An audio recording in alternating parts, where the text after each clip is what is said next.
সময়ের বিবর্তনে একটা সময় একটা জিনিস ভালো লাগে। আমার ছোটবেলা পহেলা বৈশাখ আসলে খুবই ভালো লাগতো। কারণ বৈশাখে মেলায় যাব, মেলায় যেয়ে কত কিছু কিনবো।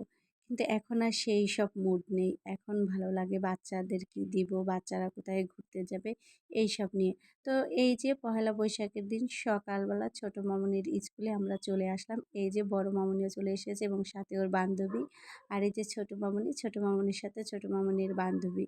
তো ওদের স্কুলে খুব সুন্দর করে, যদিও এটা কিন্ডারগার্টেন, এখানে একটু জায়গা কম। তো জায়গা কম হলে কি হবে, এই স্কুলের মানে ডিসিপ্লিন এত ভালো, অল্প জায়গার মধ্যে তারা খুব সুন্দর করে পহেলা বৈশাখের প্রোগ্রামটা করে।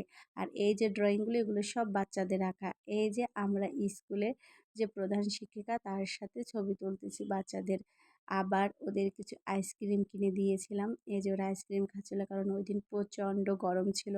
তো এই যে ওরা খুব সুন্দর সাজুগুজু করে আসছে, খুবই ভালো লাগে। আসলে বাচ্চারা তো সবসময় সাজুগুজু করার সময় পায় না।